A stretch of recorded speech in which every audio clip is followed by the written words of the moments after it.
Welcome to our Politics News channel. Special Counsel Jack Smith's office appears to be set to pursue a federal indictment against Donald Trump in the classified documents investigation, a legal expert says in a series of tweets.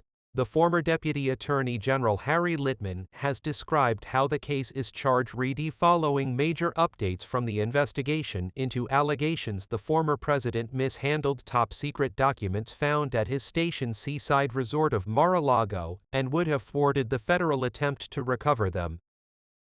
Before we continue, please support us by clicking on the subscription button and turn on the notification bell for more reliable updates. That includes 3 of Trump's attorneys meeting with Justice Department officials, including Smith, on Monday to argue that the former president should not be charged in connection with the classified documents case, according to media outlets including the Associated Press and The Washington Post. Litman also referenced the letter Trump allegedly received from the Justice Department informing him that the former president was under federal investigation, another sign that an indictment is imminent, but downplayed its significance. While I'm sure it was very reassuring to the Trump team, the issuance of a formal letter of intent, which prosecutors are more or less obligated to send upon request, did only confirming what was already perfectly obvious, so it doesn't really help to decipher the situation, Litman tweeted.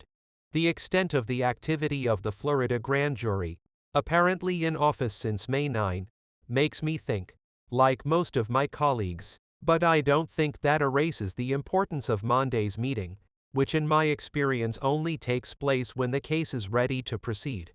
That all of the documents retrieved from his compound from Mar-a-Lago were declassified before he quit his job. In an article on Truth Social on Wednesday, Trump denied being told he faced federal charges in connection with Smith's investigation.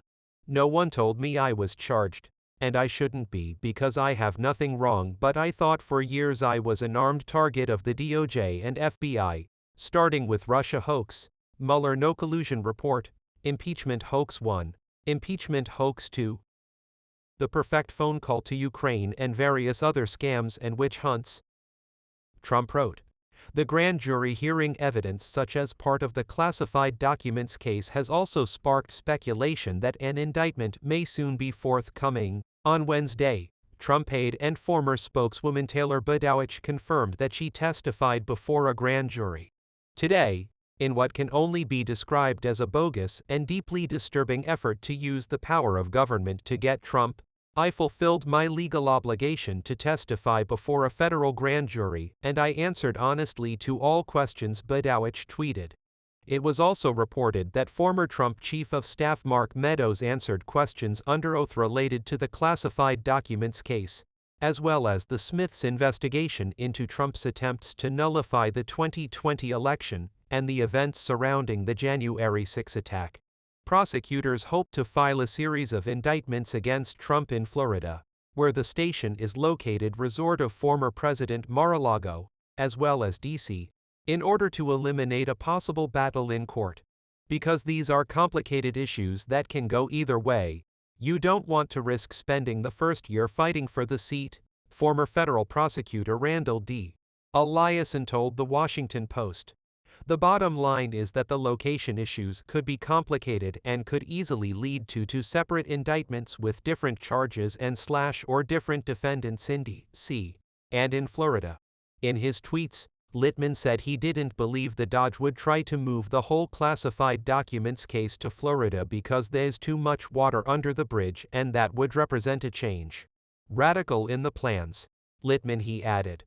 The concerns about the seat are very real and very important. In short, the courts have made it clear that the seat is a constitutional guarantee, and if the Justice Department is wrong, it could lose the whole case. For this reason, Smith might consider splitting the case, confidential documents with separate crimes charged in separate location. But all other things being equal, the Washington trial is far more beneficial to the Justice Department. Thanks for watching. Let us know your view.